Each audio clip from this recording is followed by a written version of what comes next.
Sudan जल रहा है।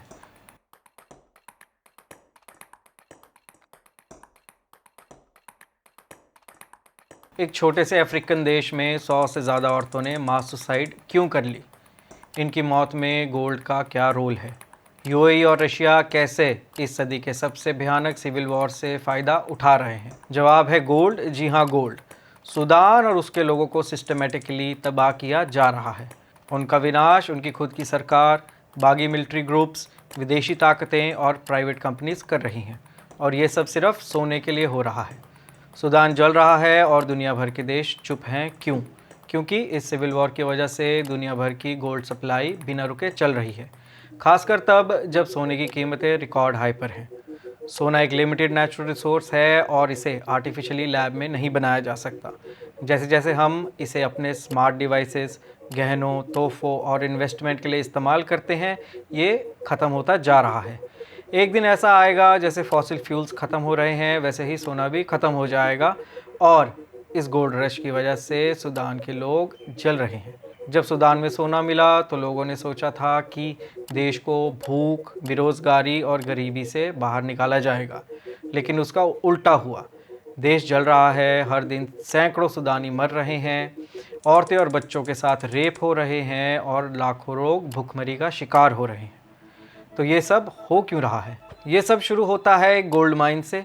मोहम्मद हमदन दगालो, जिसे हमेती के नाम से जाना जाता है, एक ऊंट व्यापारी से वॉरलॉर्ड बन गया। उसने 2017 में सूडान की सबसे अमीर गोल्ड माइन का कंट्रोल ले लिया। बाद में सूडान की सरकार ने उससे ये माइन $200 मिलियन में खरीद ली। ये एक बड़ी गलती थी। इस पैसे से हमीती ने अपने paramilitary group RSF, rapid support forces को मजबूत किया और नए नए हथियार खरीदे। 2019 में हमीती और उसकी आरएसएफ ने प्रेसिडेंट उमर अल बशीर को पावर से हटा दिया। ये सब भी गोल्ड माइन के लिए हुआ, लेकिन ये सोना देश को अमीर बनाने में इस्तेमाल नहीं हो रहा, बल्कि ये सोना वॉरलॉर्ड्स, प्राइवेट कंपनीज और विदेशी ताकतों की तिजोरियां भर रहा है। तो आखिर सूडान का सोना जा कहाँ रहा है? ज़्यादातर सोना यूएई जा रहा है। हमीती का भाई अब्दुल रहीम एक अल जुनैद नाम की प्राइवेट कंपनी चलाता है जो गोल्ड माइनिंग और ट्रेडिंग करती है। यूएई के 70% सोने की सप्लाई सूडान के इस ब्लड गोल्ड यानी खूनी सोने से हो रही है। सिर्फ इतना ही नहीं, यूएई आरएसएफ को हथियार सप्लाई करने वाला सबसे बड़ा देश बन गया है। यहाँ तक कि यूएई के वाइस प्रेसिडेंट शेख मंसूर को हमेती का सबसे करीबी साथी कहा जाता है। लेकिन ये गठजोड़ यहीं ख़त्म नहीं होता। रिपोर्ट्स के मुताबिक यूएई ने मानवीय मदद के नाम पर आरएसएफ को हथियारों की तस्करी की। राहत सामग्री के नाम पर भेजी गई शिपमेंट में हथियार, गोला बारूद और ड्रोन्स पाए गए। इवन दो यूएई के ऑफिशियल इस बात को डिनाई करते हैं। द गार्डियन की रिपोर्ट के मुताबिक सूडान के रैकेज में यूएई के पासपोर्ट्स मिले हैं, जिसे अमीराती इन्वॉल्वमेंट का सबूत बताया जा रहा है। लेकिन यूएई के लिए सोना एक इम्पॉर्टेंट चीज़ तो है ही, और साथ ही सूडान यूएई के लिए ब्रेड बास्केट भी माना जाता है।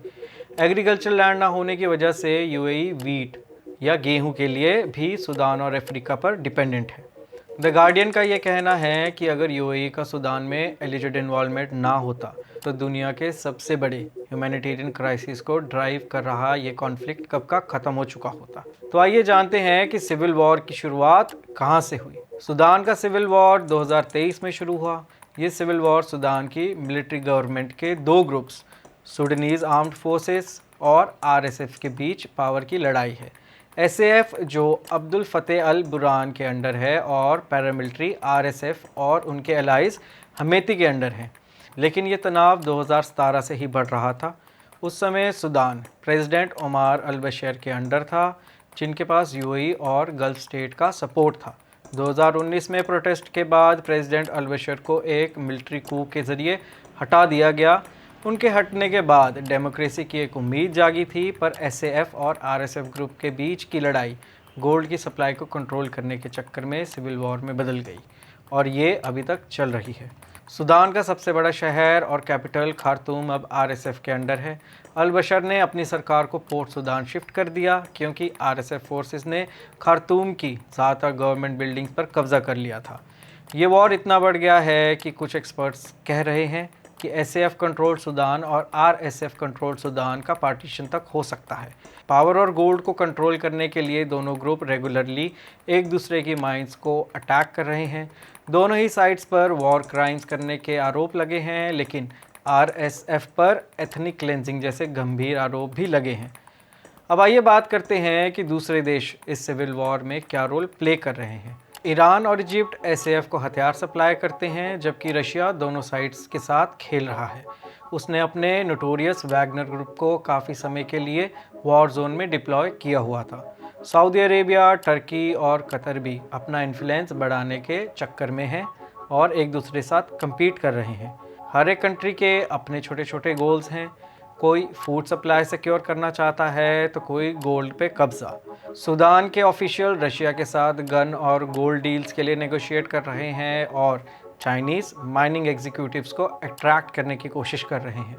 द न्यूयॉर्क टाइम्स का कहना है कि UAE भी दोनों तरफ खेल रहा हो सकता है। एक अमीराती कंपनी जो रॉयल फैमिली से जुड़ी हुई है, सूडान की सबसे बड़ी इंडस्ट्री माइन की मालिक है। ये माइन SAF कंट्रोल्ड एरिया में है, जिसके कारण SAF को फंडिंग मिलती रहती है और उससे वो अपने लिए हथियार खरीद पाता है। तो ये मास सुसाइड क्यों हो रहे हैं? RSF पर सबसे ज़्यादा क्रूरता के आरोप हैं, एथनिक क्लेंजिंग और सेक्सुअल एट्रॉसिटीज़ के। औरतें आत्महत्या इसलिए कर रही हैं ताकि उन्हें इन भयानक स्थितियों का सामना ना करना पड़े। सूडान जल रहा है और दुनिया को कोई परवाह नहीं है। वहाँ की सरकार इस सब में शामिल है और वो देश भी जो रिसोर्सेज और इन्फ्लुएंस के लिए लड़ रहे हैं। पर वो देश भी जिम्मेदार हैं जो चुपचाप दुनिया का वर्स्ट ऑनगोइंग ह्यूमैनिटेरियन क्राइसिस देख रहे हैं।